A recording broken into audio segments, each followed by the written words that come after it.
కాంగ్రెస్ ప్రభుత్వం వచ్చిన తర్వాత ఎంత దౌర్భాగ్యమైన పరిస్థితి అంటే కనీసం మంచినీళ్ళు ఇచ్చే పరిస్థితిలో కూడా ప్రభుత్వం లేదు. గడిచిన 1.5 months నుంచి ఇదే సమస్య. ఈ సమస్య ఏంటంటే మీరు బీజేఆర్ నగర్ చూసిండ్రు, ఉమ్మర్ బస్తీ ప్రాంతంలో చూసిండ్రు, గురుద్వార్లో చూసిండ్రు, ఇక్కడికి వచ్చే మరి ఈ ఏరియాలో కూడా బాపు నగర్లో కూడా చూస్తున్నారు. ఒకటి వాటర్ సప్లైలో వాళ్ళ లైన్ మెన్లను కూడా వాళ్ళ ముందు పిలిచి మాట్లాడినాం. వాళ్ళ లైన్ మెన్లను పిలిచి మాట్లాడితే సార్ సప్లై ప్రాపర్గా లేదు, మనము 4 లైన్లు వదిలితే 1 లైనే వస్తుంది, రిమైనింగ్ 3 లైన్లు కూడా వస్తలేవు అని చెప్పి, ప్రెషర్ ఉన్నదా అంటే ప్రెషర్ లేదని చెప్పి. అంటే ఇంత దరిద్రమైనటువంటి పరిపాలన ఎందుకు ఇస్తున్నారో మాకు అర్థం కాలేదు. నేను ఈ సందర్భంగా ముఖ్యమంత్రి గారికి డిమాండ్ చేసేది, హైదరాబాద్లో మంచినీళ్ళు ఇవ్వమని చెప్పండి, వాళ్ళు ఆల్టర్నేటివ్ అరేంజ్మెంట్ చేసుకుంటారు. రెండోది ఇక్కడ చూస్తే ట్యాంకర్లు ఇష్టం ఉన్నట్టు విచ్చలవిడిగా అమ్ముతున్నారు. వాళ్ళ ముంగట్నే, వాళ్ళ కళ్ళ ముంగట్నే ఈ ట్యాంకర్లన్నీ పోతుంటే వాళ్ళు ఇబ్బంది పడుతున్నారు. అంటే కొనుక్కుంటేనేమో ఉంటుంది, తాగడానికి నీళ్లు ఉన్నాయని చెప్పేసి. కాబట్టి వెంటనే ఇవన్నీ రెక్టిఫై చేసుకోవాలి.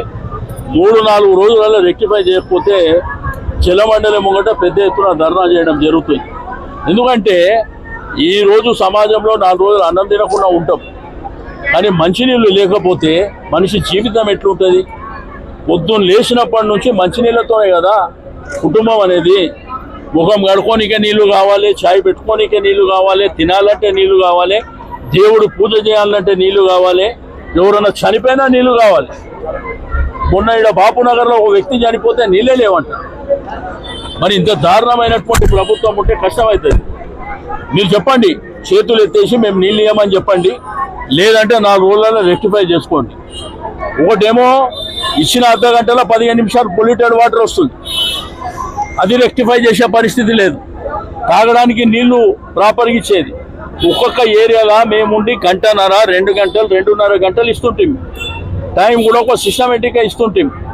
ఇప్పుడు మీరు చూస్తున్నారు, నేను చెప్పడానికి రాజకీయంగా ఏదైనా చెప్పొచ్చు, ప్రజలు చూస్తున్నారు కదా వాళ్ళ ఆవేదన, వాళ్ళ బాధ. తాగడానికి మంచి నీళ్ళు ఇవ్వకపోతే ఏం ప్రభుత్వం అంటే ఇది? ఇంత దుర్మార్గమైనటువంటి పరిపాలన ఏంది? ఉన్నదానికే దిక్కు లేదు, ఫ్యూచర్ సిటీ అని 3 కార్పొరేషన్లని అనవసరంగా అధికారులను అందరినీ ఇబ్బంది పెట్టి మీ విచ్చలవిడితనంతో జనం సఫర్ అవుతున్నారు. మీరు వెంటనే రెక్టిఫై చేసుకోవాలని డిమాండ్ చేస్తారు.